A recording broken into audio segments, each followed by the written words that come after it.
जनपद बिजनौर के थाना नगीना देहात क्षेत्र में हुई घटना का पुलिस अधीक्षक नीरज कुमार जादौन ने किया सफल खुलासा। एक अभियुक्त को किया चोरी के सामान के साथ गिरफ्तार।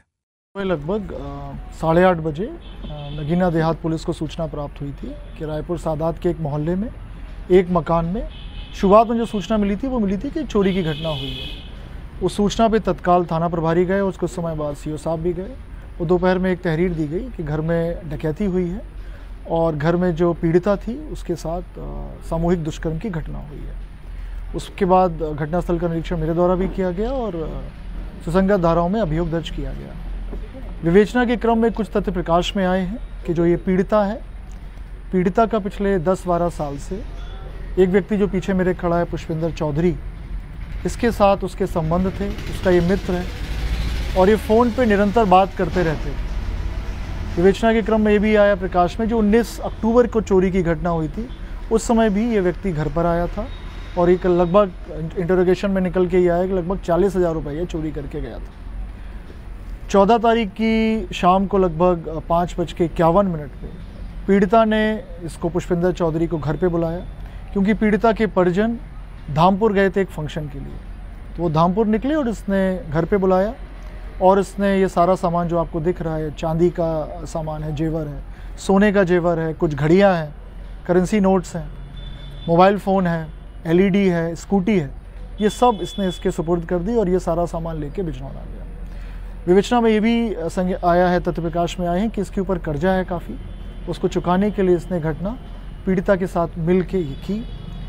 विवेचना के क्रम में तथ्य में ये भी आया प्रकाश में कि जो चोट पीड़िता को आई है वो उसने स्वयं की है, इसके साथ मिल के की है।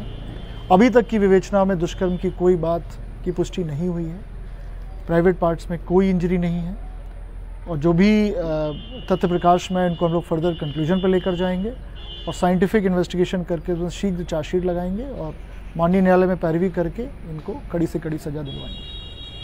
Thank you. कोई सवाल आपको अगर पूछना है? कहाँ का रहने वाला सर?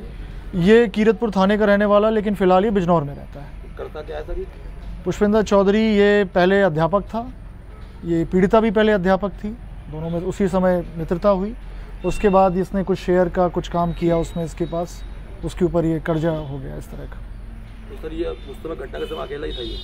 अभी तक तो यही प्रकाश में आया कि अकेला था, लेकिन इसके साथ अगर कोई और भी था तो उसकी हम लोग इन्वेस्टिगेशन कर रहे हैं। लेकिन फिलहाल इसने यही बताया कि अकेला गया था, लेकिन हम हर चीज़ को बिल्कुल गहनता से विवेचना कर रहे हैं। तो सर ये पुलिस वहाँ तक पहुँची इस तक, तो इसके लिए क्या रास्ता बना, मतलब क्या साधन बना, कौन सा रास्ता बना इससे जो इस तक?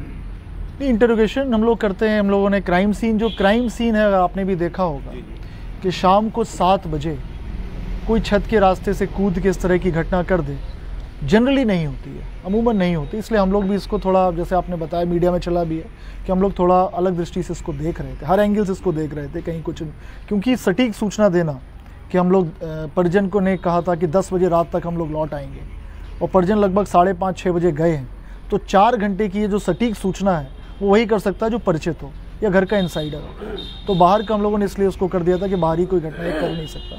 ज़रूर किसी ने इसकी मुखबिरी की है या फिर घर से कोई इन्फॉर्मेशन लीक हुई, उसके बाद ये घटना हुई है। तो पूछताछ में इसने कुछ नहीं बताया कि इसके साथ कोई था नहीं था?